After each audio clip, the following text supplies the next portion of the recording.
Hello all welcome back to Victory Exams Academy. இந்த வீடியோவில் நம்ம பார்க்கக்கூடிய டாபிக் வந்து பார்த்தீங்கன்னா கிளாஸ் நம்பர் 4 நம்ம தலைவர்கள் உருவாதலை பற்றி பார்க்க போகிறோம். நம்மளுக்கு சிலபஸில் டிஎன்பிசியில் வந்து கிட்டத்தட்ட உங்களுக்கு 14 லீடர்ஸோட பேர் வந்து கொடுத்துருப்பாங்க. குறிப்பிட்டு கொடுத்துருக்கிறது 14. அது போக மீதி இருக்கிறது வந்து பல தலைவர்கள் அப்படின்னு சொல்லி நம்மளுக்கு சிலபஸில் கொடுத்துருப்பாங்க. அம்பேத்கர்ல இருந்து பகத்சிங், பாரதியார், வாவு சிதம்பரனார், தந்தை பெரியார், ஜவஹர்லால் நேரு, ரவீந்திரநாத் தாகூர், காமராசர், காந்தி, அப்துல் கலாம் ஆசாத், ராஜாஜி, அதே போல சுபாஷ் சந்திர போஸ், முத்துலட்சுமி அம்மையார், மூவலூர் ராமாமிர்தம். இந்த மாதிரி 14 பேர் நம்மளுக்கு கொடுத்துருப்பாங்க. இது வந்து உங்களுக்கு 10th ஸ்டாண்டர்ட்ல பேஜ் நம்பர்ல எங்க கவர் ஆகுது, 12th எங்க கவர் ஆகுது அப்படின்னு சொல்லி உங்களுக்கு ஒரு வேர் டு ஸ்டடி மாதிரி இங்க கொடுத்துருக்கோம். இன்னைக்கு நம்ம பார்க்கக்கூடிய டாபிக் இந்த தலைவர்கள் உருவாதல். அதுல வந்து உங்களுக்கு 10th and 12th வந்து எங்க கவர் ஆகுது அப்படிங்கிறத நான் வந்து உங்களுக்கு இன்னைக்கு ஹேண்ட் ரிட்டன் நோட்ஸில் வந்து உங்களுக்கு கிளாஸஸ் வந்து ரெடி பண்ணிட்டு இருக்கேன். அப்போ இன்னைக்கு பார்த்தீங்கன்னா நம்ம பார்க்கக்கூடியது வந்து நம்ம வந்து பெரியார் வரைக்கும் இன்னைக்கு பார்க்க போகிறோம். ஃபர்ஸ்ட் 5 தலைவர்கள் வந்து இன்னைக்கு நம்ம கவர் பண்ண போகிறோம். நம்மளோட சேனலில் நம்மளுக்கு தமிழ் ஜிஎஸ் டெஸ்ட் பேட்ச் வந்து போயிட்டு இருக்கும். நீங்கள் ஜிஎஸ் டெஸ்ட் பேட்ச்ல வந்து ஜாயின் பண்ணணும் அப்படின்னு நினைச்சீங்கன்னா நீங்கள் மறக்காம கீழே டிஸ்கிரிப்ஷன் பாக்ஸில் இருக்கக்கூடிய வாட்ஸ்அப் நம்பர் 6383976468 அப்படிங்கிற நம்பருக்கு நீங்கள் காண்டாக்ட் பண்ணி உங்களுக்கு இருக்கக்கூடிய குவரிஸை நீங்கள் வந்து அதெல்லாம் கிளாரிஃபை பண்ணிக்கலாம். அண்ட் அட்மிஷன் போயிட்டு தான் இருக்கு. உங்களுக்கு பார்த்தீங்கன்னா இதே போல ஹிஸ்ட்ரியோட ஹேண்ட் ரிட்டன் பிடிஎஃப் வந்து உங்களுக்கு ஃப்ரீயாவே இந்த பேட்ச்ல ப்ரொவைட் பண்றோம். பிளஸ் பாத்தீங்கன்னா உங்களுக்கு 100 டேஸ்ல வந்து ஷெட்யூல் நாங்களே டிசைன் பண்ணிருக்கோம். அந்த ஷெட்யூல் படி உங்களுக்கு சிலபஸா 100 டேஸ்க்குள்ள தரவா கம்ப்ளீட் பண்ண முடிக்கலாம். அதுக்கான ஷெட்யூல் நாங்க ரெடி பண்ணிருக்கோம். அந்த ஷெட்யூல கன்சிஸ்டன்சியா நீங்க நம்ம சேனலை ஜாயின் பண்ணி ஃபாலோ பண்ணீங்க அப்படின்னா within 100 டேஸ் நீங்க வந்து சிலபஸா தரவா நீங்க கவர் பண்ணிடலாம். from 6 to 12 கவர் பண்ணி முடிச்சிடலாம். இந்த பேட்ச்ல பாத்தீங்கன்னா இன்க்ளூடிங் சயின்ஸுக்குமே உங்களுக்கு கிளாஸஸ் வந்து எடுக்கப்பட போகுது. சயின்ஸ்ல உங்களுக்கு எதாவது இம்பார்ட்டன்ட் டாபிக்ஸோ 9th and 10th எது இம்பார்ட்டன்ட் டாபிக்ஸோ அதுக்கான கிளாஸஸ் மட்டும் இதுலயே நாங்கள் எடுத்துருவோம். மற்ற டீட்டெயில்ஸ் எல்லாமே உங்களுக்கு நீங்க கீழே இருக்கக்கூடிய நம்பர்ல எனக்கு காண்டாக்ட் பண்ணி நீங்க அதுல இருந்து உங்களோட டவுட்ஸ் வந்து கேட்டுக்கலாம். இன்னைக்கு நம்ம டாபிக் உள்ள போலாம். ஃபர்ஸ்ட் நம்ம பார்க்கக்கூடியது B.R. அம்பேத்கர். B.R. அம்பேத்கர் நம்ம ஃபுல்லா எப்படி சொல்லுவோம்னா பீம்ராவ் ராம்ஜி அம்பேத்கர் அப்படிங்கறது அவரோட ஃபுல் நேமோட டிஸ்கிரிப்ஷன். அதையும் நம்ம பக்கத்துல எழுதியிருக்கோம். அண்ட் அடுத்து பாத்தீங்கன்னா இவர் தான் வந்து ஃபர்ஸ்ட் சட்டமன்றம் மற்றும் நீதித்துறை அமைச்சரா வந்து இருந்திருப்பாரு. சுதந்திரத்துக்கு அப்புறம் இருந்த முதல் நிதித்துறை அமைச்சர் மற்றும் சட்டமன்ற அமைச்சர் அப்படின்னு நம்ம சொன்னோம்னா அது வந்து நம்ம அம்பேத்கரை சொல்லலாம். அவர் பிறந்தது எப்ப பிறந்தாருன்னா 14 ஏப்ரல் 1891 வந்து பிறந்திருப்பாரு. மத்திய பிரதேசத்துல வந்து பிறந்திருக்காரு. அதே போல இருந்தது பாத்தீங்கன்னா இறப்பு வந்து டிசம்பர் 6 1956 டெல்லி. இங்கதான் வந்து அவர் இருந்திருப்பாரு. அடுத்த சாதி அவர் எந்த கேஸ்ட் சேர்ந்தவர் அப்படின்னு பார்த்தோம்னா மஹர் அப்படிங்கிற ஒரு பிரிவை சேர்ந்தவர். இவரோட தந்தை வந்து ராணுவ வீரனா இருந்திருப்பாங்க. ராணுவ வீரனின் மகன் அப்படிங்கிற ஒரு பட்டமும் அவருக்கு இருந்திருக்கு. இவரோட பதவி காலம் எப்படி எந்த வருஷம் அப்படின்னு பார்த்தா 15 ஆகஸ்ட் 1947 இருந்து 16 அக்டோபர் 1951 வரைக்கும் இவர் பதவி காலத்துல இருந்திருக்காரு. இவரோட பதவிகள் அப்படின்னு பார்த்தா இவர் என்னென்ன பொசிஷன்ல இருந்திருக்காரு அப்படின்னு பார்த்தோம்னா நாடாளுமன்ற மாநில அவையோட உறுப்பினரா வந்து இருந்திருப்பாரு. அது எந்த மாகாணம் அப்படின்னு பார்த்தா பம்பாய் மாகாணத்தோட மாநிலங்களின் உறுப்பினரா வந்து இருந்திருப்பாரு. எந்த ஆண்டுல இருந்து பார்த்தோம்னா 3 ஏப்ரல் 1952 இருந்து 6 டிசம்பர் 1956 வரைக்கும் உங்களுக்கு இருந்திருப்பாரு. அதே போல அரசியலமைப்பு வரைவு குழுவின் தலைவராக இருந்திருப்பாரு. அரசியலமைப்போட வரைவு குழு தலைவராக இருந்திருப்பாரு. 29 ஆகஸ்ட் 1947 இருந்து 24 ஜனவரி 1950 வரைக்கும் இவர் வந்து தலைவராக வகிச்சிருப்பாரு பதவியில. அடுத்து 3வது இவர் வகித்த பதவி அப்படின்னு பார்த்தா இந்திய அரசியலமைப்பு நிர்ணய மன்ற உறுப்பினராக வந்து இருந்திருப்பாரு. இது எந்த இதுலன்னு பார்த்தா பிரிவுல வங்காளம் மற்றும் பம்பாயோட உறுப்பினராக வந்து இவர் இருந்திருப்பாரு. இந்திய அரசியலமைப்பு நிர்ணய மன்றத்தின் உறுப்பினராக வந்து இவர் இருந்திருப்பாரு. அது எந்த ஆண்டுனா 9 டிசம்பர் 1946 இருந்து 24 ஜனவரி 1950 வரைக்கும். அடுத்து பாத்தீங்கன்னா தொழிலாளர்கள் துறை அமைச்சராக வந்து இருந்திருப்பாரு. அது போக அரசு பிரதிநிதி நிர்வாக சபையிலையும் தலைவராக வந்து இருந்திருப்பாரு. அப்ப வந்து 22 ஜூலை 1942 முதல் 20 அக்டோபர் 1946 வரை இவர் வந்து பதவியில இருந்திருப்பாரு. அடுத்து இவர் பதவி வகிச்ச போது தலைமை ஆளுநர்களாக இருந்தவர்கள் யார் அப்படின்னு பார்த்தா லின்லித்கோ பிரபு மற்றும் ஆர்ச்பால் வேவல் அப்படிங்கிறவங்க எல்லாம் வந்து தலைமை ஆளுநர்களா இவர் பதவி காலத்துல இருந்த போது இருந்திருப்பாங்க. அடுத்து இவருடைய கட்சின்னு பார்த்தா இவர் எந்த கட்சியை சேர்ந்தவர்னா சுதந்திர தொழிலாளர்கள் கட்சி. கட்சியை வந்து ஒவ்வொருத்தர் இப்ப தலைவர்கள் ஒவ்வொரு கட்சியை உருவாக்குறாங்க இல்லையா, அந்த போல இவர் அம்பேத்கர் உருவாக்கின கட்சின்னு பார்த்தா சுதந்திர தொழிலாளர் கட்சி 1937 இவர் ஸ்டார்ட் பண்ணிருப்பாரு. அதே போல பட்டியல் சாதிகள் பட்டியல் சாதிகள் கூட்டமைப்பு. ஸோ இந்த கூட்டமைப்பு 1942 தொடங்கப்பட்டிருக்கும். ஸோ இதெல்லாம் இவர் உருவாக்கின கட்சிகள் அப்படின்னு சொல்றாங்க. அடுத்து 1942 பாதுகாப்புத்துறை ஆலோசனை குழுவின் உறுப்பினராக இருந்திருப்பாரு. ஸோ எந்த ஆண்டு 1942 பாதுகாப்புத்துறை ஆலோசனை குழுவின் உறுப்பினராக இவர் இருந்திருக்காரு. அதே போல இவர் சேர்ந்த பிற அரசியல் தொடர்பான கட்சிகள் என்னென்ன அப்படின்னா இந்திய குடியரசு கட்சியில இவர் வந்து ஒரு பெரிய பங்கு வந்து வச்சிருப்பாரு.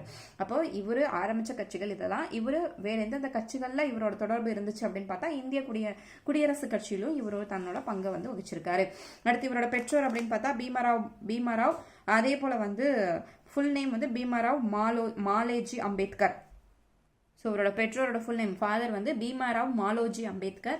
ஸோ இவங்களோட அம்மா பேர் வந்து பீமாபாய். ஸோ இதுதான் வந்து இவரோட பெற்றோர்கள் பெயர். அடுத்து கல்வின்னு பார்த்தா இவர் ஃபர்ஸ்ட் எல்ஃபென்ஸ்டன் கல்லூரியில் 1912 பட்டதாரி ஆயிருப்பாரு. அதே போல பரோடா அரசின் கல்வி உதயத்தொகையை பெற்று இவர் அமெரிக்காவுக்கு சென்று அங்கு அவரோட பட்டப்படிப்பையும் முடிச்சிருப்பாரு. அப்போ மும்பை பல்கலைக்கழகத்திலையும் கொலம்பியா பல்கலைக்கழகத்திலும் மும்பை பல்கலைக்கழகத்தில் இவர் வந்து யூஜி பண்ணியிருப்பாரு. கொலம்பியா பல்கலைக்கழகத்தில் பிஜி. அதே போல லண்டன் பொருளாதார பள்ளியில வந்து முதுகலை அறிவியல் பட்டம் வந்து இவர் வாங்கியிருப்பாரு. ஸோ இவர் பெற்ற விருதுகள் அது போல கொலம்பியா பல்கலைக்கழகத்தில் வந்து இவர் முனைவர் பட்டமும் இந்த இடத்துல பெற்றிருக்காரு. அடுத்து பார்த்தீங்கன்னா இவர் பெற்ற விருதுகள் பாரத் ரத்னா. அது வந்து இவர் இறப்புக்கு அப்புறம் தான் வந்து அந்த ஒரு விருதை வந்து அவர் கொடுத்துருப்பாங்க. ஸோ 1990களுக்கு அப்புறம் தான் இவருக்கு இந்த பாரத் ரத்னா விருது கிடைச்சிருக்கும். அடுத்து 1932 ஆகஸ்ட் 16 வகுப்பு வாரி ஒதுக்கீட்டை ராம்சே மெக்டொனால்ட் அறிவிச்சிருப்பாரு. ஸோ அதுதான் வந்து இங்கே இதுக்கான காரணம்.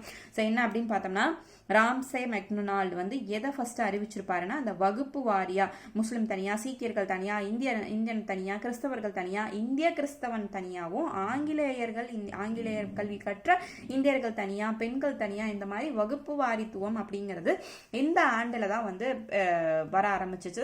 ஆக்கப்பூர்வமாகவும் சட்டப்பூர்வமாகவும் வர ஆரம்பித்த காலங்கள் அப்படின்னு பார்த்தா 1932 கிட்டத்தட்ட யாரோட அறிக்கையினால ராம்சே மெக்டொனால்டோட அறிக்கையின் அறிவிப்புக்கு பிறகுதான் இந்த வகுப்பு வாரித்துவம் அதிகமாக வரப்பட்டது. ஸோ அப்ப இந்த வகுப்பு வாரித்துவம் வரும்போது தான் அந்த ஒதுக்கப்பட்ட மக்கள் அப்படிங்கிற அந்த ஒரு பிரிவுக்கு இவர் தலைமையேற்க ஆரம்பிக்கிறாரு. இவரோட தலைமையில அந்த பிரிவுக்கான ஒரு முன்னேற்றம் வந்து ஏற்படுறதுக்கு ஒரு காரணமா இவர் அமைஞ்சிருக்காரு. ஸோ ஒடுக்கப்பட்ட மக்களின் தலைவராக B.R. அம்பேத்கர் வந்து செயல்பட்டிருக்காரு. ஸோ இவர் அவங்களுக்காக போராடி வாங்கி கொடுத்த கேட்ட ஒரு விஷயம் என்னன்னா தனித்தொகுதி. ஸோ அவங்களுக்குன்னு ஒரு தனியான ஒரு தொகுதி வேணும், தனி தொகுதி ஒதுக்கப்பட வேண்டும், மக்களுக்கு அதனால நல்லது நடக்கும் அப்படிங்கிறதுக்காக இவர் வந்து அதை வந்து முன்னுரிமையாக வந்து எடுத்து கேட்டிருந்திருப்பாரு. ஸோ அவர் தான் வச்சிருந்திருப்பாரு. ஸோ அப்போ அவங்களுக்கு தனியான ஒரு அதிகாரம் வேணும், அதே போல அரசியல் பிரதிநிதித்துவம் அவங்களுக்கு வந்து வேணும் இந்த ஒதுக்கப்பட்ட மக்களுக்கு அப்படிங்கிற அறிக்கைகள் கோரிக்கைகள் எல்லாம் இவர் வந்து முன் வச்சிருந்திருப்பாரு. ஸோ 1932 செப்டம்பர் 20 வந்து காந்தி வந்து இதை எதிர்த்திருப்பாரு, தனி தொகுதியை எதிர்ப்பாரு. எந்த காரணத்தினாலனா இது வந்து நம்மளோட இதுல பெரும் பிரிவினையை வந்து இது உண்டாக்கும், கீழ் ஜாதி மேல் ஜாதி அப்படிங்கிற அவங்களுக்கு தனியா போயிட்டா நம்மளுக்குள்ளேயே ஒரு பிரிவினை வந்த மாதிரி இருக்கும் அப்படின்னு சொல்லி இந்த தனி தொகுதி அப்படிங்கிறதே வேண்டாம் அப்படிங்கிற மாதிரியான ஒரு முடிவுல வந்து காந்தி இருப்பாரு. அந்த ஒரு டாபிக்ல வந்து அம்பேத்கருக்கும் காந்திக்கும் ஒரு சில ரெண்டு பேருக்கும் வந்து ஒரு என்ன சொல்றது, ரெண்டு பேருக்கும் ஒரு டிஃபரன்ஸ்னு சொல்லுவோம் இல்லையா. ஸோ இவர் வந்து தனி தொகுதி வேணும்னு சொல்லுவார் அம்பேத்கர். ஆனால் வந்து காந்தி வந்து என்ன சொல்வார்னா தனி தொகுதியை எதிர்த்து அவர் வந்து ஜெயிலில் இருக்கும்போது உண்ணாவிரத போராட்டம்லாம் வந்து மேற்கொண்டிருப்பாரு. அதுக்கப்புறம் ரெண்டு பேருக்கும் சந்திப்பை ஏற்படுத்தி அம்பேத்கரும் காந்தியும் ரெண்டு பேரும் ஒரு ஒப்பந்தம் பண்ணுவாங்க, பேச்சுவார்த்தை நடத்துவாங்க. ஸோ அந்த பேச்சுவார்த்தை முடிவில் தான் வந்து ஒரு தீர்மானத்துக்கு வந்திருப்பாங்க. ஸோ என்ன அப்படின்னா தனி தொகுதி வேணாம் அப்படின்ட்டு ஒரு முடிவு வந்திருப்பாங்க. அப்போ அவர் தனி தொகுதி வேணாம் அப்படின்னு சொல்லி அம்பேத்கர் சொல்றாரு அப்படின்னா அதுக்கேற்ற மாதிரி காந்தி வந்து ஒரு சில சொல்லிருக்கணும், உனக்கு நான் ஃபேவரா இது பண்றேன், ஸோ நீ அதை ட்ராப் பண்ணிரு அப்படின்னு அவர் சொல்லும் போது இவர் சரி அப்படின்னு சொல்லி அதை ஒத்துக்கிறாரு. அப்ப என்னென்னலாம் ஃபேவரிசமா பண்றேன் அப்படின்னு சொல்லியிருப்பாரு அப்படின்னா ஸோ உங்களுக்கு பர்சன்டேஜ் வந்து நான் வந்து ஜாஸ்தி பண்ணி தரேன், அதே போல் வந்து மீதி எல்லா இடத்துலையுமே தனி தொகுதி வந்து கைவிட்டா அதுக்கு பதிலாக வந்து உங்களுக்கு 71% 148% உங்களுக்கு ஒதுக்கப்பட்ட மக்களுக்கு இடஒதுக்கீடு வந்து நாங்கள் அளிச்சு தரோம். அதே போல் மத்திய சட்டப்பேரவை வந்து 18% வந்து சட்டப்பேரவையிலையும் உங்களுக்கு வந்து ஒதுக்கீடு இருக்கு. அது போக உங்களுக்கு கூட்டு தொகுதியா அந்த இடத்துல வந்து இருக்கட்டும். அப்போ அங்கே அவங்களும் நிற்கலாம், அவங்களுக்கு நிற்க வேணாம்னு சொல்ல. ஸோ கூட்டு தொகுதி ஃபர்ஸ்ட், அதுக்கப்புறம் இவ்வளோ பர்சன்டேஜ் வந்து உங்களுக்கு நாங்கள் இன்க்ரீஸ் பண்ணி கொடுக்குறோம். அதே போல் மத்திய சட்டப்பேரவையில் உங்களுக்கு 18% வந்து இருக்கு அப்படின்னு. ஸோ இவங்க ரெண்டு பேருக்கும் ஒரு கிளாஷ்ன்னு சொன்னோம் இல்லையா. ஸோ காந்தி அம்பேத்கர் இந்த ரெண்டு பேருக்கும் ஒரு ஒப்பந்தம் வந்து போடப்படுது. அந்த ஒப்பந்தத்தோட முடிவில் தான் வந்து அந்த ஒப்பந்தத்தோட பேர் பூனா ஒப்பந்தம் அப்படின்னு சொல்லுவாங்க. அந்த பூனா ஒப்பந்தத்தினால தான் வந்து என்ன ஒரு முடிவு வந்திருக்கும் அப்படின்னா சரி தனி தொகுதி வேண்டாம், அதுக்கு பதிலாக இந்த இதெல்லாம் நாங்கள் வந்து எடுத்துக்கிறோம் அப்படின்னு சொல்லி ஒரு ஒப்பந்தம் வந்து கையெழுத்திடப்பட்டிருக்கும். அதுக்கு முன்னாடி காந்திக்கும் அம்பேத்கருக்கும் நடந்த கிளாஷஸ் வந்து நிறைய இடத்துல தெரிஞ்சிருக்கும். அனைத்து கட்சியிலையும் தெரிஞ்சிருக்கும். மாநாடு எங்கெங்கெல்லாம் போடுறாங்களோ அந்த மாநாட்டிலையுமே இவங்க 2 பேரும் அகைன்ஸ்டாக பேசிக்கிறது. அதாவது இப்போ ஒருத்தர் தனி தொகுதி வேணுங்கிறாரு, வேணாங்கிறாரு. இந்த மாதிரி 2 பேருக்குமே கருத்து வேறுபாடு இருக்கனால 2 பேரையும் தாக்கிக்கிட்டு பேசிட்டு இருந்திருப்பாங்க. ஸோ அதே போல் சைமன் குழுவிலையும் வந்து இவர் வந்து அதை கேட்டிருப்பார். அம்பேத்கர் வந்து எங்களுக்கு தனி தொகுதி வேணும் அப்படின்னு அந்த சைமன் குழு கமிஷன்லையும் கேட்டிருப்பாரு. அங்கேயுமே அந்த வட்டமேஜை மாநாட்டிலையுமே காந்தி வந்து அகைன்ஸ்டாக தான் வந்து பேசியிருப்பாரு. ஸோ இதெல்லாம் இந்த மாதிரி சரி இப்படியே போயிட்டு இருக்கே, ஒவ்வொரு இடத்துல 2 பேரும் நம்ம இந்த மாதிரி கிளாஷ் பண்ணிட்டே இருக்குமே, நம்மளுக்குள்ளேயே இந்த மாதிரி ஒரு பிரிவினை வந்துகிட்டே இருக்கே, அதை எப்படிதான் நம்ம தீக்கிறது அப்படின்னு சொல்லி கடைசியாக காந்தி வந்து உண்ணாவிரதம், சாகும் வரை உண்ணாவிரதம் அப்படின்னு சொல்லி ஜெயிலில் வந்து இருப்பாரு. ஸோ அவரை ஒரு தலைவரை வந்து இந்த மாதிரி நம்ம இது பண்ணக்கூடாது அப்படின்னு சொல்லி அம்பேத்கர் வந்து காந்தியை போய் சந்திச்சு இந்த பூனா ஒப்பந்தம் கையெழுத்திடப்படும். அந்த பூனா ஒப்பந்தத்தின் விளைவாக இது இந்த மாதிரிலாம் வந்து இம்ப்ளிமெண்ட் பண்ணியிருப்பாங்க. ஸோ அடுத்து பார்த்தீங்கன்னா காந்தி நாடு தழுவிய பயணத்தை இதுக்கப்புறம் என்ன ஆகும் அப்படின்னா 2 பேரும் சேர்ந்துருவாங்க. இப்போ காந்தியும் B.R. அம்பேத்கருக்கு இருக்கக்கூடிய அந்த கசப்பான சம்பவங்கள் எல்லாம் முடிஞ்சு 2 பேரும் வந்து சேர்ந்துடுறாங்க. அதுக்கு அடுத்தது பார்த்தீங்கன்னா காந்தி வந்து ஒரு நாடு தழுவிய பயணத்தை வந்து ஆரம்பிப்பார். யாருக்காகனா எஸ்பெஷலி ஹரிஜனர்களுக்காக அந்த பயணத்தை வந்து ஆரம்பிப்பார். அப்போது அவரை ஃபாலோ பண்ணிட்டு வர அம்பேத்கரும் எல்லாம் ஒன்றா தானே இருக்காங்க. ஸோ அம்பேத்கர் என்ன பண்ணுவாருன்னா ஹரிஜனர் சேவை சங்கம் அப்படிங்கிற ஒரு அமைப்பையும் ஒரு சங்கத்தையும் அம்பேத்கர் வந்து B.R. அம்பேத்கர் வந்து நிறுவியிருப்பார். 1933 ஜனவரி 8 கோவில் நுழைவு நாள் அப்படின்னு அனுசரிக்கப்பட்டிருக்கும். ஏன்னா வந்து அந்த உள்ள வந்து கீழ்ஜாதி மக்கள்லாம் கோயிலுக்கு போகக்கூடாது அப்படிங்கிற ஒரு அந்த பிரச்சனை வந்து ஏற்கனவே போயிட்டு இருந்திருக்கும். அது நம்ம வந்து பெரியாரில் பார்ப்போம். ஸோ அப்போது அந்த இதெல்லாம் முடிஞ்சு என்னைக்கு வந்து அந்த அறிவிப்பு வந்திருக்கும்னா கோவில் நுழைவு நாள் எல்லாருமே சமமாக போய் கோவிலில் வந்து சாமி கும்பிடலாம் அப்படிங்கிறது வந்து 1933 ஜனவரி 8 வந்து அந்த நாள் வந்து அனுசரிக்கப்பட்டிருக்கும். அதே போல் தலித் பகுஜான் இயக்கம் அம்பேத்கர் தலைமையிலும் அதே போல சுயமரியாதை இயக்கம் ஈவே ராமசாமி தலைமையிலும் அமைந்திருக்கும். அப்ப யார் யார் தலைமையில எந்தெந்த இயக்கம் வந்து நடைபெற்றுச்சு அப்படின்னு வந்து அதையும் நீங்க பாத்துக்கோங்க எக்ஸாம் பாயிண்ட் ஆஃப் வியூல. ஸோ தலித் பகுஜான் வந்து அம்பேத்கர் தலைமையிலும் சுயமரியாதை வந்து ஈவேரா தலைமையிலும் நடந்திருக்கும். இது வந்து 10th ஸ்டாண்டர்ட்ல கொடுத்துருக்க டேட்டாஸ். அடுத்து 12th ஸ்டாண்டர்ட்ல பாத்தீங்கன்னா 1916 மானுடவியல் தொடர்பான சர்வதேச மாநாட்டில் கலந்து கொண்டார் B.R. அம்பேத்கர். ஸோ எந்த மாநாட்டில் 1916 கலந்துக்கிட்டாருன்னா மானுடவியல் தொடர்பான சர்வதேச மாநாட்டில் கலந்துட்டு இருந்திருப்பாரு அவர். அப்போ அந்த மாநாட்டில் கலந்துக்கிட்டு அதில் என்ன பாயிண்ட் அவர் கேதர் பண்ணுவாரோ அது வந்து ஒரு கட்டுரையை வந்து வெளியிட்டிருப்பாரு. அதோட தலைப்பு வந்து இந்தியாவின் சாதிகள், ஸோ கேஸ்ட்ஸ் இன் இந்தியா, அது அப்படிங்கிற ஒரு கட்டுரை வந்து வெளியிட்டிருப்பாரு. லேட்டர் அது வந்து ஒரு புக்காக பப்ளிஷ் பண்ணியிருக்காங்க. எந்த டைட்டில் அப்படின்னு பார்த்தீங்கன்னா அரிய இந்திய புத்தகம் அப்படிங்கிற ஒரு தலைப்பில் வந்து இந்த எஸ்ஐவை வந்து இவங்க ஒரு புக்காக வந்து பப்ளிஷ் பண்ணியிருக்காங்க. ஸோ அதோட ஆங்கில பெயர் இந்தியன் ஆன்டிக்வரி அப்படிங்கிற தலைப்பில். ஸோ இந்த மாநாட்டில் கலந்துக்கிட்ட அந்த பாயிண்ட்ஸை வச்சு ஒரு புத்தகம் வந்து வந்திருக்கு. ஸோ அடுத்து B.R. அம்பேத்கர் வந்து புதிய பத்திரிகைகளை தோற்றுவித்தார். என்னென்ன அப்படின்னு பார்த்தோம்னா ஸோ ஃபர்ஸ்ட் பார்த்தீங்கன்னா முக் நாயக் அப்படிங்கிற ஒரு பத்திரிகை. ஸோ இது பார்த்தீங்கன்னா ஸ்பெஷலி வாய்ப்பேச முடியாதவர்களின் தலைவராக வந்து இருந்தவர் முக் நாயக். ஸோ அந்த பெயர்லேயே வந்து பத்திரிகையை வந்து ஆரம்பிச்சிருப்பாரு. ஸோ முக் நாயக் பத்திரிகையை ஆரம்பிச்சிருப்பாரு. அடுத்து பார்த்தீங்க அப்படின்னா ஸோ அடுத்து ஒரு சபையை வந்து உருவாக்குவார். ஸோ பகிஷ்கிருத் அதே அந்த சபையை வந்து உருவாக்கியிருப்பாரு. ஹிடாஹரிணி அப்படிங்கிற ஒரு சபையை வந்து இவர் வந்து தொடங்கியிருப்பாரு. ஸோ இந்த பத்திரிகை மூலியமா அம்பேத்கர் தன்னுடைய கருத்துக்களை வெளிப்படுத்த இந்த பத்திரிகையை வந்து அவர் பயன்படுத்தியிருப்பாரு. அதே போல தன்னுடைய செயல்பாடுகளை வெளிப்படுத்தி காட்டுவதற்காக அவர் உருவாக்கிய சபை தான் வந்து இந்த ஹிடாஹரிணி அப்படிங்கிற அந்த சபையை வந்து சொல்றாங்க. ஸோ இந்த சபை வந்து தனித்து விடப்பட்டவர்கள் நலனுக்காக ஏற்படுத்தப்பட்ட ஒரு அமைப்பு அப்படின்னு சொல்றாங்க. அடுத்து பம்பாய் சட்டப்பேரவை உறுப்பினராக இருந்த போது தீண்டாமை கொடுமை வந்து இவர் வந்து இது பண்ணியிருந்திருப்பாரு. ஸோ இவர் வந்து ஆக்சுவலி அவரோட பீரியட்ல வந்து அவர் வந்து தலைவராக இருந்த போது என்னென்ன போராட்டங்களுக்கு எதுக்கெல்லாம் வந்து இவர் ஃபேவரிசமா இருந்திருப்பாரு, எதுக்கு சப்போர்ட் பண்ணியிருந்திருப்பாரு அப்படின்னு பார்த்தீங்கன்னா ஸோ பம்பாய் சட்டப்பேரவை உறுப்பினர் இருந்தபோது தீண்டாமை கொடுமைக்கு அகைன்ஸ்டா இவர் வந்து ஃபைட் பண்ணியிருந்திருப்பார். அதே போல மக்களின் மீது திறன் குறைபாடு நிறைய இந்த திறன் குறைபாடு உடைய மக்களாக இருக்கட்டும் இல்லை வந்து ஒதுக்கப்பட்ட மக்களாக இருக்கட்டும் அவங்களெல்லாம் பண்ணக்கூடிய அந்த டார்ச்சர்கள் ஸோ அதெல்லாமே இவர் வந்து எதிர்த்து போராடி இருப்பாரு. அடுத்தது ஊரணி கிணறு, அது வந்து எல்லாத்துக்குமே போதும், இந்த சாதிக்காரங்க தான் அதில் தண்ணி எடுக்கணும் அந்த மாதிரி ஒரு எண்ணம் வந்து அப்படி போயிட்டு இருந்துச்சு. ஸோ அதுக்கும் அவர் வந்து அகேன்ஸ்டாக இது பண்ணிட்டு இருந்திருக்காரு. அடுத்து மக்களின் அடிப்படை உரிமையை மீட்டு தந்த சத்தியாகிரகம் என்ற அமைப்பை தொடங்கினார். ஸோ மக்களின் அடிமை உரிமை மீட்டு தருவதற்காக இவர் ஒரு அமைப்பு தொடங்கியிருக்காரு. அதுக்கு பேர் சத்தியாகிரகம் அப்படின்னு ஒரு பெயரும் பெற்றிருக்காரு. அடுத்து பிரிட்டிஷ் பிரதமர் வந்து ராம்சே மெக்டொனால்டு வந்து ஸோ இந்த 2வது வட்டமேஜை மாநாட்டின் போது ஒரு முக்கிய அறிவிப்பை வந்து வெளியிட்டிருப்பாரு.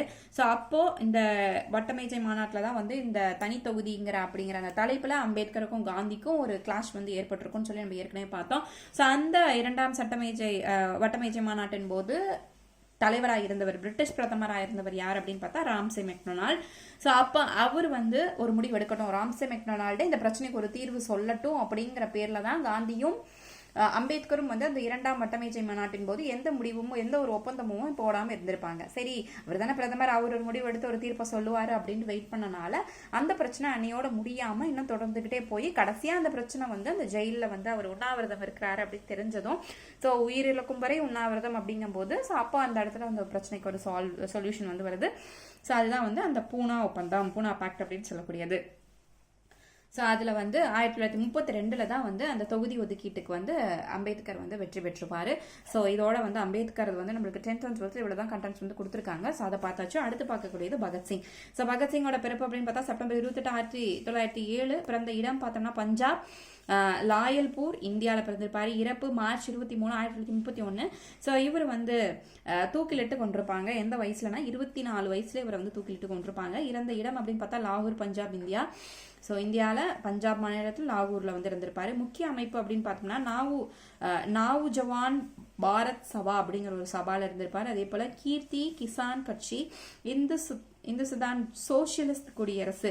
ஸோ இந்த சோசியலிசம் அப்படிங்கிறதுலையும் இந்த பகத்சிங் வந்து பங்கேற்றிருப்பாரு. இந்த சோசியலிஸ்ட் அமைப்பை இவர் வந்து உருவாக்கியிருப்பார் அப்படின்னு சொல்லுவாங்க. ஸோ அவரோட கொள்கை பார்த்தீங்கன்னா பொது உடைமை. இது பார்த்தீங்கன்னா கரெக்டாக நம்மளுக்கு 17 நவம்பர் 1928 லாலா லஜ்பத் ராயின் இறப்புக்கு காரணமாக ஒரு காவலரை வந்து இவர் வந்து கொண்டிருப்பார். ஏற்கனவே பார்த்தா அவர் வந்து தூக்கிலிட்டு கொண்டிருப்பாங்க அப்படின்னு சொல்லி. ஸோ என்ன காரணத்துக்காக இவர் தூக்கிலிடப்பட்டிருப்பாரு அப்படின்னு பார்த்தோம்னா, இவர் லாலா லஜ்பத் ராயை ஒரு பெரும் தலைவராக பார்த்து அவரை ஃபாலோ பண்ணிட்டு இவர் வந்து வந்திருப்பாரு. நம்ம ஏற்கனவே லாலா லஜ்பத் ராய் நிறைய இடத்துல வந்து பார்த்துருந்துருப்போம். ஸோ அப்போ அந்த லாலா லஜ்பத் ராயை வந்து லாலா லஜ்பத் ராயோட இறப்புக்கு ஒரு சோல்ஜர் வந்து காரணம், அதாவது ஒரு அதிகாரி வந்து காரணம், ஒரு காவலர் காரணம் அப்படிங்கறனால அந்த காவலரை எப்படியாவது நம்ம வந்து கொண்டுடணும் அப்படின்ட்டு அவரை தேடி இவர் போகும்போது தவறுதலா இன்னொரு காவலரையும் வந்து சுற்ற மாதிரி வந்துடும். ஸோ அந்த இதுக்காக இவருக்கு வந்து என்ன பனிஷ்மெண்ட் தருவாங்கன்னா, இவருக்கு வந்து ஹேங்கிங் பனிஷ்மெண்ட் கொடுத்துருவாங்க. ஸோ அவரை வந்து தூக்கிலிட்டுருவாங்க. அடுத்து பார்த்தீங்கன்னா இவர் எழுதின ஒரு புக்கு வந்து why I am an atheist அப்படிங்கிற ஒரு புக்கு வந்து வெளிவந்திருக்கும். ஸோ அதில் வந்து அதை வந்து டிரான்ஸ்லேட் பண்ணியிருப்பாங்க.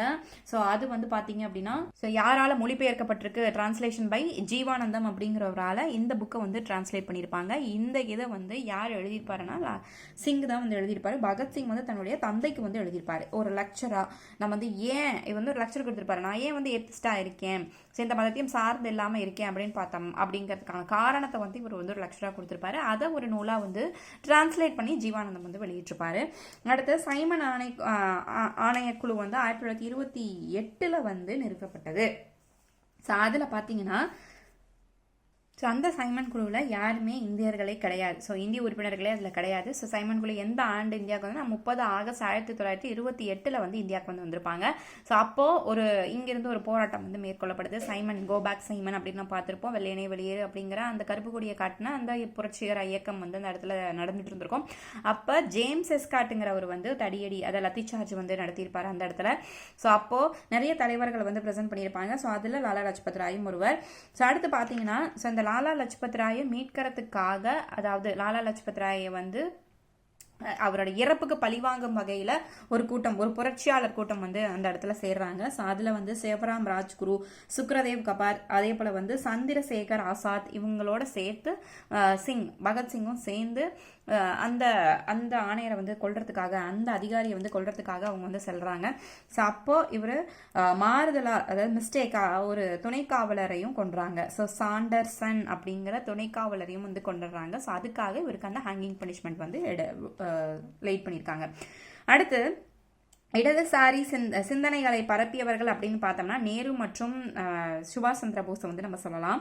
அதே போல காக்கேரி சதித்திட்ட வழக்கு, இந்த சதித்திட்ட வழக்கை 2 பேர் மேல அவங்க வந்து லைட் பண்ணியிருக்காங்க. சதித்திட்ட வழக்கு ஏன்னா அந்த காலத்துல வந்து இந்த சுதந்திர போராட்ட வீரர்களை வந்து நம்ம அடக்கணும் அப்படிங்கன்னா அவங்க மேல இல்லாத குற்றங்கள் எல்லாம் சுமத்தி ஒரு சதித்திட்ட வழக்கை வந்து அவங்க மேல போட்டு அவங்களுக்கு தண்டனை வந்து வழங்குவாங்க. அந்த மாதிரி இந்த ராம்சாத் பிஸ்மத்துக்கும் அதே போல அக்ஷ்பக்ஹில்லா அப்படிங்கிறவருக்கும் 2 பேருக்குமே இந்த சதித்திட்ட வழக்கு வந்து போடப்பட்டிருக்கும். அப்புறம் இந்த இரட்டை ஆயுள் மரண தண்டனை அப்படிங்கிறத கொடுத்துருப்பாங்க. ஸோ அதில் இந்த அக்ஷ்பக்ஹிலாக்கு மட்டும் சிறை தண்டனை விதிச்சிருப்பாங்க. அடுத்தது ஸோ 1929 ஏப்ரல் 8 வந்து ஸோ பகத்சிங் வந்து மத்திய சட்டப்பேரவைக்குள்ள வந்து பாம் பிளாஸ்ட் வந்து பண்ணியிருப்பாரு, வெடிகுண்டை வந்து அவங்க வீசி இருந்திருப்பாரு. ஸோ இதெல்லாம் இவர் பண்ண தாக்குதல். ஸோ இந்த மாதிரி இவரோட தாக்குதல் இருக்கும்போது காந்திக்கு வந்து இவர் மீது என்ன மாதிரி ஒப்பீனியன் இருந்துச்சுன்னா, அவர் அகிம்சையில போறவர், இவர் பழிவாங்கும் நோக்கத்தோட இருக்காரு. இருந்தாலும் அவருடைய எண்ணம் ஒண்ணுதான். ஆனா அந்த பழிவாங்கும் நோக்கம் வந்து அகிம்சையில போகணும் அப்படின்னு சொல்லி அவருக்கு அந்த ஒரு மன வேறுபாடு மட்டும் நம்மளுக்கு சிங்கம் மேல வந்து இருந்திருக்கு. அடுத்து பார்த்தீங்கன்னா சுப்பிரமணிய பாரதி கவிஞர். ஸோ சுப்பிரமணிய பாரதி நம்மளுக்கு கவிஞராக வந்து தெரியும். அதே போல் இப்போ தேசியவாதி எப்படி இருந்திருக்காரு அப்படிங்கிறது இதில் நம்ம பார்க்க போகிறோம். ஸோ இதில் பார்த்தோம்னா சுதேசி இயக்கத்தின் வளர்ச்சிக்கு காரணமாக அமைஞ்சது வந்து பத்திரிகைகள் தான். போத் ஆங்கிலமும் சொல்லலாம், ஆங்கில பத்திரிகையும் அது காரணமாக தான் இருக்குது, தமிழ் பத்திரிகையும் அது காரணமாக தான் இருக்குது. ஸோ பாரதியார் ஃபவுண்ட் பண்ண பத்திரிகை, அவர் ஆரம்பித்த பத்திரிகை அப்படின்னு பார்த்தா அது இந்து. இந்த இந்துல 5 பேர் வந்து பார்ட்னராக வந்து சேர்ந்து அந்த இந்து பத்திரிகையை வந்து ஆரம்பிச்சிருப்பாங்க. அடுத்து பார்த்தீங்கன்னா சுதேசிமித்திரன் அப்படிங்கிற தமிழ் பத்திரிகை. ஸோ இது வந்து தமிழில் வெளியான முதல் தினசரி அப்படின்னு சொல்லக்கூடிய பத்திரிகை சுதேசிமித்திரன். இது வந்து பாரதியாரால் தொடங்கப்பட்டது. அடுத்து 1906ஆம் ஆண்டு பர்சால் காங்கிரஸ் மாநாட்டின் போது ஆங்கிலேயரை விமர்சித்து ஒரு புத்தகத்தை வெளியிட்டார் பாரதி, 1906. அதே போல சுதேசிமித்திரன் வந்து 1904 பாரதி துணை ஆசிரியராக வந்து சுதேசிமித்திரன்ல வந்து துணை ஆசிரியராக இருந்திருப்பார். எந்த ஆண்டு? 1904 பாரதியார் வந்து ஒரு துணை பேராசிரியர் துணை ஆசிரியராக அந்த சுதேசிமித்திரன்ல செஞ்சிருப்பாரு. இந்த சுதேசிமித்திரன்ல ஃபர்ஸ்ட் பாரதியார் வந்து எழுதினது எது அப்படின்னா வஉசி தூத்துக்குடியில் ஆற்றிய உரையை தான் வந்து இந்த சுதேசிமித்திரன்ல பாரதியார் வந்து வெளியிட்டிருப்பாரு. அடுத்தது இவர் வந்து 1904 துணை ஆசிரியராக அதில் வந்து ப்ரொமோஷன் ஆயிராரு. அடுத்து பெண்களின் மேம்பாட்டிற்காக சக்கரவர்த்தினி அப்படிங்கிற அந்த மாத இதழ்லையும் இவர் வந்து ஒர்க் பண்ணியிருந்திருப்பாரு பாரதியார். ஸோ அதுலேயும் ஆசிரியராக வந்து வேலை பார்த்துருந்துருப்பாரு. இப்போ சக்கரவர்த்தினி அப்படிங்கிற அந்த பத்திரிகையிலும். ஸோ அந்த காலகட்டங்களில் பத்திரிகைகள் தான் மக்களின் எழுச்சியை வந்து விடுதலை வேட்கையை வந்து தூண்டும் ஒரு ஆயுதமாக வந்து இருந்திருக்கும்.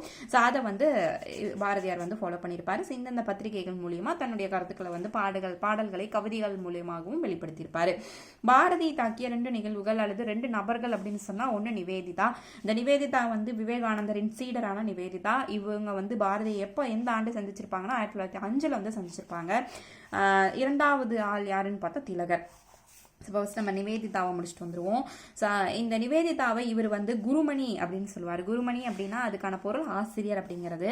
ஸோ என்ன காரணத்தினால இவர் வந்து குருமணி, அப்போ என்ன அவங்க கிட்ட வந்து இவரை ஈர்த்துச்சு அப்படின்னு பார்த்தோம்னா அவங்களோட ஊக்கம். ஸோ இவங்க வந்து தேசியவாத சிந்தனைகளை வந்து இவருக்குள்ள வேரூன்றதுக்கு ஒரு முக்கியமான காரணியா இருந்திருக்காங்க.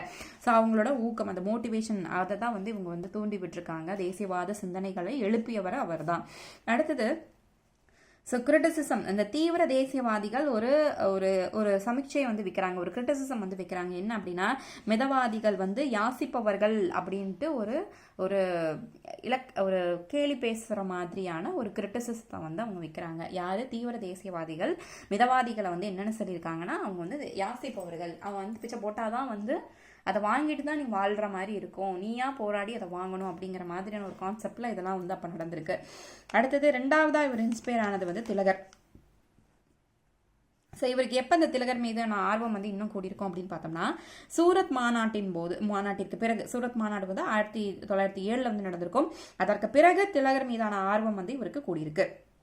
அடுத்து பார்த்தீங்கன்னா டெனட்ஸ் ஆஃப் நியூ பார்ட்டி அப்படிங்கிற ஒரு பார்ட்டி வந்து திலகர் வந்து எழுதியிருப்பார். டெனட்ஸ் ஆஃப் நியூ பார்ட்டி அப்படிங்கிற ஒரு நூலை வந்து திலகர் வந்து எழுதியிருப்பாரு.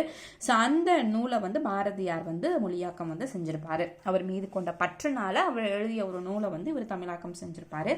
அதே போல 1907 சூரத் சென்று வந்து பயணம் சென்னை மாகாண தீவிர தேசியவாதிகள் குறித்து என்னும் புத்தகத்தை வெளியிட்டார். ஸோ 1907 இந்த புக்கை வந்து பாரதியார் வெளியிட்டிருக்காரு. சூரத் சென்று வந்த பயணம் சென்னை மாகாண தீவிர தேசியவாதிகள் குறித்து அப்படிங்கிற ஒரு நூலை வந்து வெளியிட்டிருப்பாரு பாரதியார். அடுத்து இந்தியா என்ற வார இதழை வந்து தீவிர தேசியவாதிகளின் குரலாக மாறியது. ஸோ இவர் வந்து தீவிர தேசியவாதிகள். ஸோ அப்போ இந்தியா அப்படிங்கிற வார இதழ் மூலிமா இவங்களோட கருத்துக்களை வந்து ஃபுல்லாக தீவிர தேசியவாதிகளின் கருத்துக்களுக்கு ஒரு எடுத்துக்காட்டாக இல்லை. நியூஸ் பேப்பர் அப்படின்னாலே இந்தியா அப்படிங்கிற நியூஸ் பேப்பர் தான் வந்து இதுக்கு ஒரு பெஸ்ட் எடுத்துக்காட்டாக இருந்திருக்கும். அடுத்த திருநெல்வேலி எழுச்சி, இதில் வந்து பாரதியாரோட பங்கு என்ன அப்படின்னு பார்த்தோம்னா 1908 கோரல் நூற்பாலை நடைபெற்ற வேலை நிறுத்தத்தின் தலைமையேற்றார். ஸோ அதே போல் அந்த தலைமையேற்றவர் வந்து வஉசி மற்றும் சுப்பிரமணிய சிவா வந்து இதில் எடுத்திருப்பாங்க. ஸோ அப்போ இதுக்கும் பாரதியாருக்கு என்ன கனெக்ஷன் அப்படின்னு பார்த்தோம்னா ஸோ ரெண்டு விஷயம். ஒன்று வந்து வஉசி அண்ட் சுப்பிரமணிய சிவா இவங்க ரெண்டு பேரும் கோரல் நூற்பாவையில் நடைபெற்ற வேலை நிறுத்தத்துக்கு தலைமையேற்று ஒரு போராட்டம் வந்து பண்ணியிருப்பாங்க. அது ஒரு காரணம், ஆங்கிலேயருக்கு ஒரு வெறுப்பை வந்து உண்டாக்குச்சு. போராட்டம் நம்மளுக்கு அகெயின்ஸ்டாக இவங்க பண்ணுறானுங்க, இவங்க அரெஸ்ட் பண்ணி ஆகணும் அப்படிங்கிற பேரில். அதே நேரத்தில் வந்து பிபின் சந்திரபால் இருக்கா இல்லையா, ஸோ அவரை வந்து வெளியிடுறாங்க. ஸோ அவரை வந்து ரிலீஸ் பண்ணிட்டாங்க அப்படிங்கிறத ஒரு செலிப்ரேட் பண்ணுறதுக்காக ஒரு பொதுக்கூட்டத்தை வந்து கூட்டுறாங்க. அந்த பொதுக்கூட்டத்தில் வந்து என்ன சொல்லப்படுது அப்படின்னா, அந்த பொதுக்கூட்டத்தில் வந்து ஸோ ஏற்கனவே ஆங்கிலேயருக்கு வந்து கொஞ்சம் ஒரு நெகட்டிவிட்டி மேலே இருந்துச்சு. எப்படியா டைம் கிடைக்கும், எப்போ சந்தர்ப்பம் கிடைக்கும், எப்போ உங்களை தூக்கலாம்னு சொல்லி வெயிட் பண்ணிட்டு இருக்கும்போது ஸோ அந்த பொதுக்கூட்டம்லாம் ஆங்கிலேயருக்கு எதிராக நடக்கும்போது அவங்க மேலே ஒரு அரசு துரோகத்தை வந்து சூட்டுறாங்க. ஸோ சூட்டிட்டு அவங்க வஉசியும் சுப்பிரமணிய சிவாவையும் கைது செஞ்சிடறாங்க. ஸோ வஉசியை தான் வந்து அப்போ அந்த பிரிசனில் வைக்கும்போது இந்த செக்கெல்லாம் இழுக்க வச்சு அவர் ரொம்ப துன்பப்படுத்துகிறாங்க. ஸோ இதை வந்து தாங்க முடியாமல் பாரதி வந்து என்ன பண்ணுறார் அப்படின்னா, இவர் வந்து தன்னுடைய இடத்து திருநெல்வேலி கழகம், அந்த இதை தான் வந்து திருநெல்வேலி கழகம், திருநெல்வேலியின் எழுச்சி அப்படின்னு சொல்லக்கூடியது. ஸோ அவருக்கு வந்து ஆயுள் தண்டனையும் கொடுத்துட்றாங்க. யாருக்கு? வஉசிக்கு ஆயுள் தண்டனை கொடுத்துட்றாங்க. சிவாவை வந்து சிவா மற்றும் வஉசி ரெண்டு பேருக்குமே வந்து ஆயுள் தண்டனை கொடுத்துறாங்க. அதனால திருநெல்வேலியில் ஒரு கழகம் வந்து வெடிக்குது. இதை தாங்க முடியாத பாரதி தன்னுடைய இருப்பிடத்தை வந்து பாண்டிச்சேரிக்கு மாற்றிக்கிறார். ஏன்னா ஆங்கிலனு கீழே நான் இருக்கக்கூடாது, நம்ம வந்து பாண்டிச்சேரிங்கிறது பிரெஞ்சு தலைநகரமாக இருந்துச்சு இல்லையா, அவனுக்கு கீழே கூட நான் இருந்துக்கிறேன், இந்த ஆங்கிலேயனுக்கு கீழே நான் இருக்க மாட்டேன் அப்படின்னு சொல்லி இவரோட தன்னுடைய விருப்பத்தை வந்து மாத்திப்பாரு. இது வந்து மற்ற ரீடர்கள் கிட்ட வந்து ஒரு பெரிய ஒரு விஷயத்தை வந்து ஏற்படுத்துச்சு. என்னன்னா, பாரதியின் மேல ஒரு உயர்வான ஒரு எண்ணத்தை வைக்கிறதுக்கு இது ரொம்ப காரணமா இருந்துச்சு. ஸோ தன்னுடைய இருப்பிடத்தையே தன்னுடைய சொந்த மண்ணையே இவர் வந்து மாத்திக்கிற அளவுக்கு ஒரு பெரிய உணர்ச்சி வந்து இவருக்கு வந்து ஏற்பட்டிருக்கு. அது வந்து அடுத்த தலைவர்களிடம் இவரோட தாக்கத்தை வந்து அதிகமாக தூண்டியிருக்கு. ஸோ இதுதான் வந்து பாரதியின் தேசியவாத எழுச்சி அப்படின்னு நம்ம பார்த்தது. ஸோ அப்போ பாரதியார்னு பார்த்தோம்னா இவர் சேர்ந்த இயக்கம் இந்திய விடுதலை இயக்கத்தில் வந்து இருந்திருப்பாரு. இவரோட பிறப்பு டிசம்பர் 11, 1882 எட்டயபுரத்தில் திருநெல்வேலி மாவட்டத்தில் பிறந்திருப்பார். இறப்பு செப்டம்பர் 11, 1921 சென்னை. இவரோட இருப்பிடம் திருவல்லிக்கேணி அப்படின்னு சொல்லக்கூடிய இடம். அதே போல இவரோட சிறப்பு பெயர் மகாகவி பாரதியார், வீரகவின்னு சொல்லுவோம். அதே போல வந்து சுப்பையா அப்படிங்கிற சிறப்பு பெயர் இருக்கும். முண்டாசு கவிஞன் அப்படின்னு சொல்லுவோம். அதே போல சக்திதாசன் அப்படின்னு சொல்லக்கூடிய சிறப்பு பெயரை இவர் கொண்டிருக்காரு. இவருடைய பெற்றோர் சின்னசாமி ஐயர் மற்றும் லட்சுமி அம்மாள். அடுத்து பார்க்கக்கூடிய வந்து வாவு சிதம்பரம் பிள்ளை, சிதம்பரனார் வஉசி அப்படின்னு நம்ம சொல்லக்கூடியது. ஸோ இவர் வஉசி அப்படின்னாலே நம்மளுக்கு தோணக்கூடிய முதல் விஷயம், இவர் வந்து கப்பல் வந்து ஆங்கிலேய கப்பலில் நம்ம ஏன் இது பண்ணணும், நம்ம ஏன் கப்பல் வாங்கக்கூடாதுன்னு சொல்லி ஸோ இவர் ஒரு கப்பலை வாங்கி இவர் வந்து விட்டுருக்காரு. அதுக்கு ஒரு கம்பெனியும் ஒரு ஃபார்ம் பண்ணியிருக்காரு.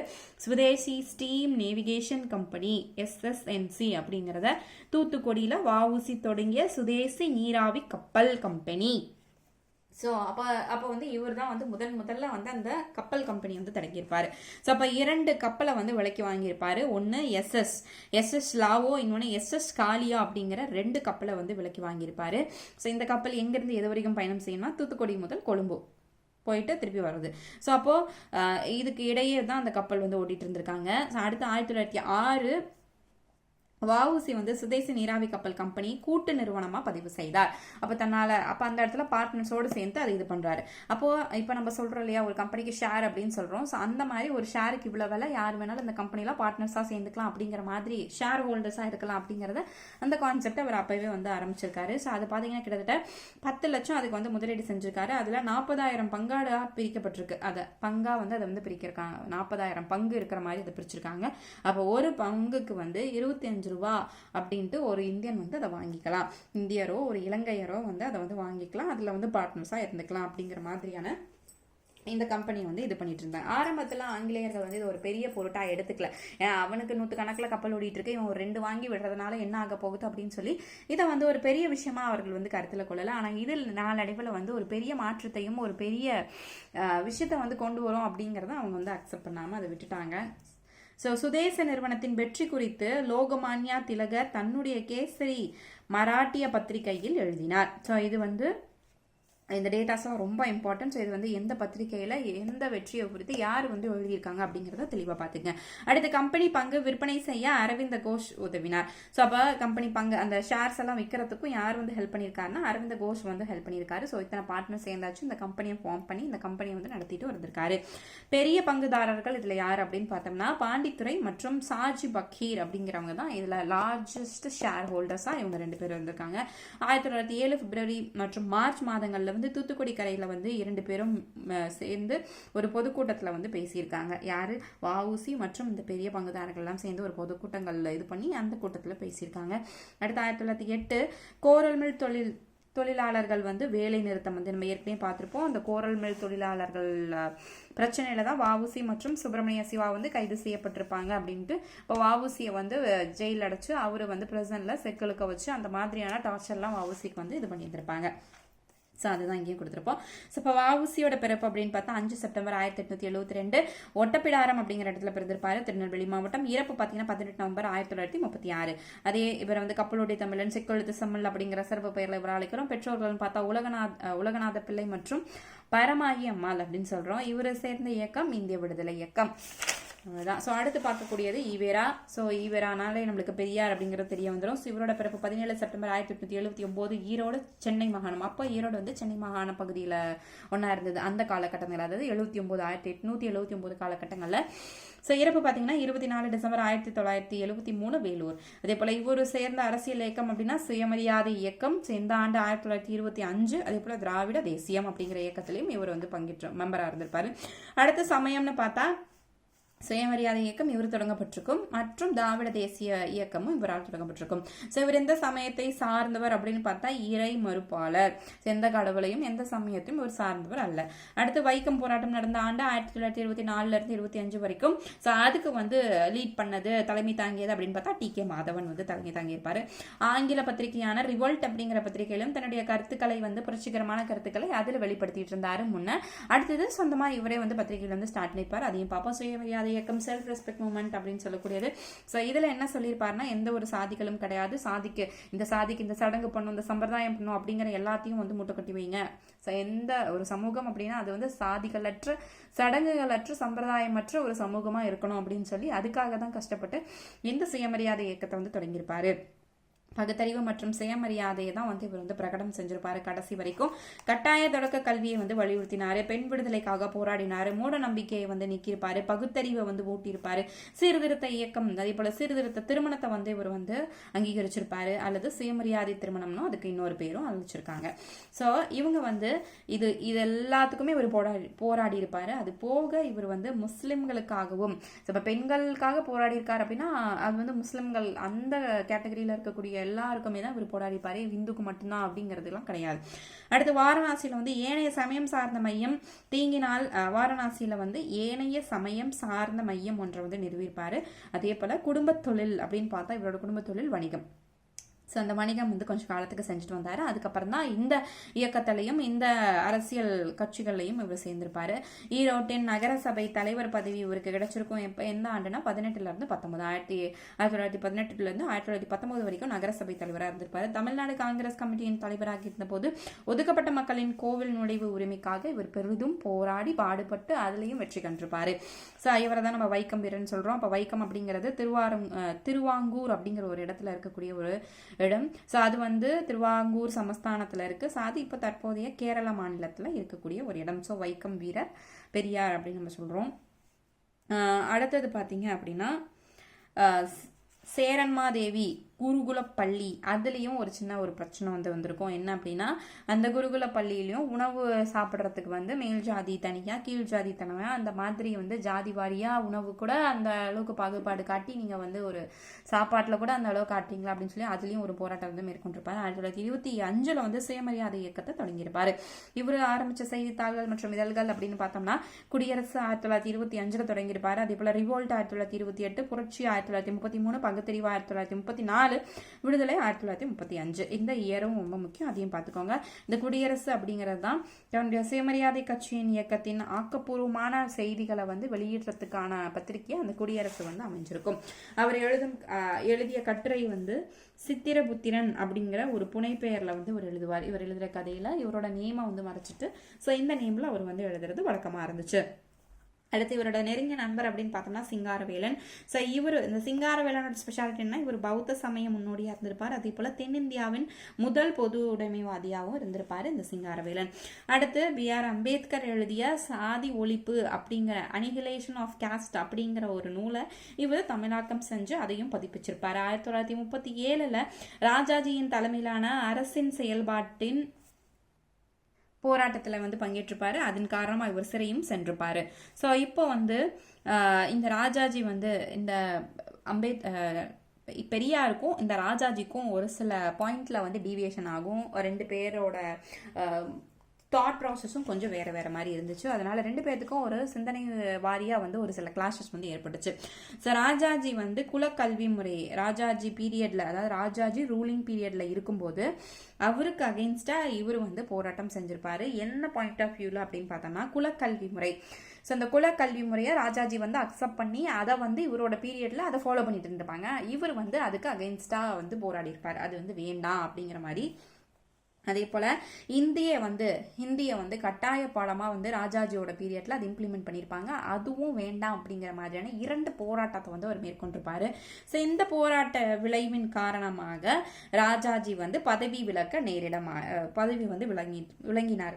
ஸோ பதவியிலேருந்து நீக்கப்பட்டார். அவரே வந்து நீங்கிட்டார். ஸோ அப்போ பதவி விலக காரணமாக இருந்த முக்கியமான 2 போராட்டங்களை செஞ்சவர் இந்த ஈவேரா அப்படின்னு சொல்லக்கூடியவர். ஸோ அப்போ ராஜாஜி பதவியிலேருந்து போயிட்டு அவருக்கு அடுத்தது வர்றது காமராஜ் அப்படிங்கிற ஒரு சென்னை மாநிலத்தின் முதலமைச்சராக பதவியேற்கிறாரு. ஸோ எந்த ஆண்டு அப்படின்னு பார்த்தீங்கன்னா 1944 நீதி கட்சியும் அதே போல் வந்து சுயமரியாதை இயக்கமும் ரெண்டுமே வந்து இணைந்திருக்கும்.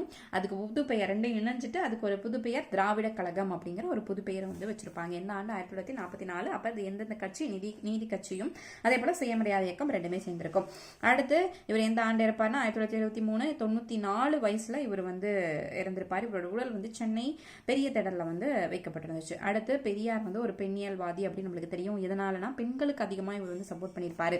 ஸோ ஆணாதிக்க சமூகத்தை வந்து எதிர்ப்பாரு, குழந்தை திருமணத்தை எதிர்ப்பாரு, தேவதாசி முறையை எதிர்த்திருப்பாரு. அதே போல 1929 முதல் சுயமரியாதை மாநாடு பெண்களின் மோசமான நிலைக்கு குரல் கொடுத்திருப்பாரு. முதல் சுயமரியாதை மாநாடு எந்த ஆண்டு நடந்தது? 1929. ஸோ அந்த மாநாட்டில் மோசமான பெண்களை வந்து இப்படிலாம் நடத்துகிறோம் அப்படிங்கிறது, ஸோ பெண்களின் மோசமான நிலைக்கு அகெயின்ஸ்டாக அவர் வந்து குரல் கொடுத்திருப்பாரு. பெண் விவாகரத்து செய்யவும், உங்களுக்கு வந்து டிவோர்ஸ் வந்து பண்ணிக்கலாம் ஸோ அப்படிங்கிற அந்த ஒரு கான்செப்டையும் கொண்டு வந்திருப்பார். அதே போல் பெண்களுக்கு வந்து சொத்துல சமபாதி பங்கு இருக்குது அப்படிங்கிற ஒரு கான்செப்டையும் அவர் வச்சிருப்பார். ஸோ இந்த காரணத்தினால நம்ம பெரியாரை ஒரு பெண்ணியல்வாதி அப்படின்னு சொல்கிறோம். அது மட்டும் இல்லாமல் ஒரு வாக்கியத்துக்கு ஒரு அகெயின்ஸ்டாக சொல்லி திருமணம் செய்து கொடுப்பது, அது என்ன பெண் அப்படிங்கிறது நான் ஆட நாங்கள் கொடுத்துட்டோம் வச்சுக்கோங்க அப்படின்னு சொல்கிறதுக்கு, ஸோ அந்த வாக்கியத்துக்கு பதிலாக நீங்கள் வந்து வாழ்க்கை துணை அப்படிங்கிற அந்த ஃப்ரேஸை வந்து அவர் எடுத்திருப்பார். இந்த ஃப்ரேஸை வந்து அவர் எங்கேருந்து எடுத்துகிட்டு வந்திருப்பாருன்னா திருக்குறள்ல இருந்து இந்த வார்த்தைகளை அவர் எடுத்துகிட்டு வந்திருப்பார். அதே போல் இவரோட முக்கியமான பணி அப்படின்னு பார்த்தா பெண் ஏன் பணியின் விட முக்கியமான ஒரு நூல் இவர் எழுதின ஒரு ஒர்க் அப்படின்னு பார்த்தோம்னா பெண் ஏன் அடிமையானால் அப்படிங்கிற ஒரு நூலை வந்து எழுதியிருப்பார். 1989 தமிழ்நாடு இந்து வாரிசுரிமை சீர்திருத்த சட்டம் இயற்றப்பட்டது. ஸோ அதில் இவர் வச்ச ஒரு கோரிக்கை வந்து இவருக்கு வெற்றிகரமாக அமைஞ்சிருக்கும். ஸோ அந்த வாரிசுரிமை சீர்திருத்த சட்டத்தில் பெண்களுக்கும் பங்குண்டு அப்படிங்கிறத வந்து சொல்லியிருப்பாங்க. இந்த ஆண்டு 1989 தமிழ்நாடு இந்து வாரிசுரிமை சீர்திருத்த சட்டம். ஸோ இதில் அவரோட கோரிக்கை வந்து நிறைவேற்றிருக்கும். இதெல்லாம் வந்து பெரியாரோட சிறப்புகள். இப்போ நம்ம பார்த்தது எல்லாமே 10th and 12th வந்து கவர் ஆகிறது. ஸோ இது 2 ஸ்டாண்டர்டில் தான் வந்து இந்த தலைவர்களை பற்றின டாபிக்ஸ் வந்து கவர் ஆகுது. ஸோ அதை நம்ம ஃபுல்லாகவே பார்த்துட்டோம். ஸோ அடுத்து இருக்கக்கூடிய ரிமைனிங் தலைவர்களை நெக்ஸ்ட் வீடியோவில் பார்ப்போம். ஸோ இதே போல் தொடர்ந்து நம்ம சேனலில் எல்லா சிலபஸ்க்குமே நம்ம ஜிஎஸ்ல இருக்கக்கூடிய சிலபஸ் எல்லாத்துக்குமே வீடியோ கிளாஸஸ் ப்ரொவைட் பண்ணிடுவோம். ப்ளஸ் அதோட டெஸ்ட் கொஸ்டின்ஸ் உங்களுக்கு பைலிங்குவலாகவே கிடைச்சிரும். ப்ளஸ் உங்களுக்கு அது போக உங்களுக்கு இந்த ஐஎன்எம்மோட ஹேண்ட் ரிட்டன் காப்பி வேணும் அப்படின்னு நீங்கள் நினச்சிங்கன்னா நீங்கள் எனக்கு கீழே டிஸ்கிரிப்ஷன் பாக்ஸில் இருக்கக்கூடிய வாட்ஸ்அப் நம்பருக்கு நீங்கள் காண்டாக்ட் பண்ணலாம். ப்ளஸ் நீங்கள் இந்த ஜிஎஸ் டெஸ்ட் பேட்ச்லையும் ஜாயின் பண்ணிக்கலாம். So within 100 days you can complete your syllabus. அதே போல் உங்களுக்கு இந்த hand written notes is very helpful for your revision point of view. ஏன்னா நம்மளுக்கு 100 days தான் இருக்குது. புக்கு ஃபுல்லாக பரட்டி எந்தெந்த பாயிண்ட்ஸ் எந்தெந்த பேஜில் இருக்குது அப்படின்னு சொல்லி நம்ம பார்க்கறதுக்கு ரொம்ப டிஃபிகல்ட்டாக இருக்குன்னு ஃபீல் பண்ணுறவங்க you can buy this material. For that you can contact by the given number 6383976468 which is given in the description box. So please contact and make your admission so before the offers end.